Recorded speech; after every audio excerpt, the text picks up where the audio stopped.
रन में के कारी सोमरा दीदी सा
सखी सखी यहाँ से चलो शिव मंदिर और शिव भगवान की पूजा करूंगी और शिव भगवान की पूजा करके उसके बाद अपने घर चलूंगी सखी। हाँ सखी अवश्य जाऊंगी। सबसे पहले चलो शिव भगवान की पूजा कर लेंगे सब सखी मिलकर, उसके बाद अपना क्यों नहीं। हाँ। यहाँ से चलो शिव मंदिर हाँ। और शिव बाबा की पूजा करके उसके बाद अपने भवन चलूंगी सखी। क्यों नहीं सखी अवश्य जाऊंगी। हेलो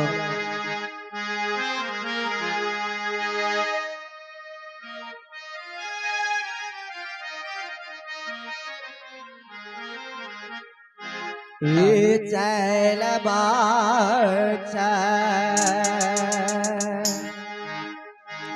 लाबू सहेलिया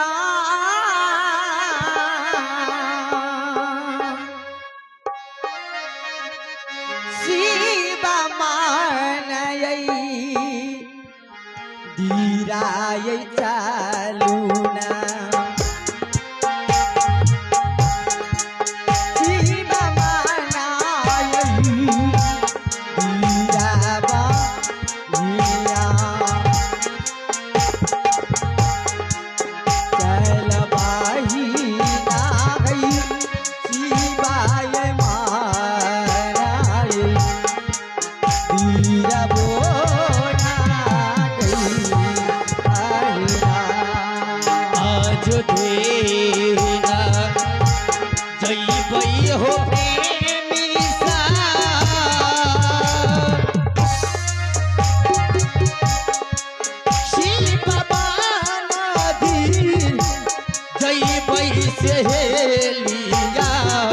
चलो चलो सखी शिव बाबा ना धीर जय भाई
आई है शिव मंदिर। हाँ चलो और शिव भगवान की पूजा करूंगी सखी। क्यों नहीं सखी? और शिव भगवान से आशिक मांगूंगी। क्यों नहीं?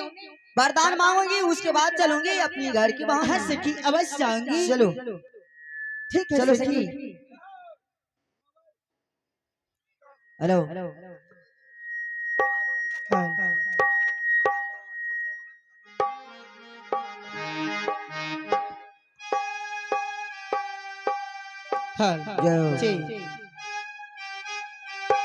चलो सखी।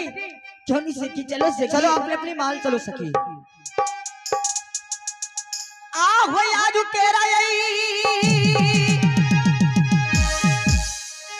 दीनमास है एलिया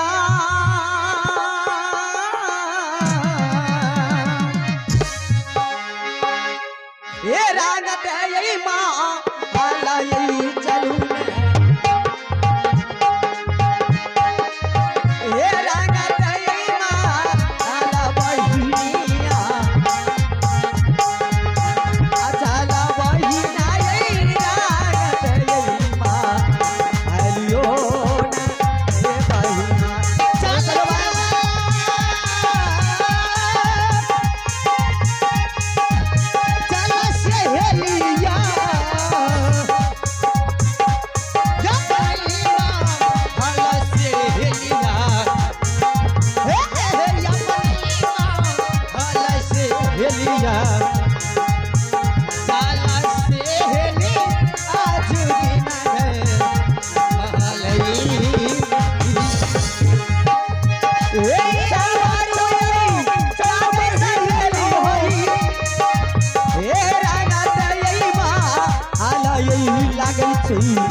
गई पिघला गई रान चलैया आलियो रे बहिरा राह चुमे बारो गले सहेलिया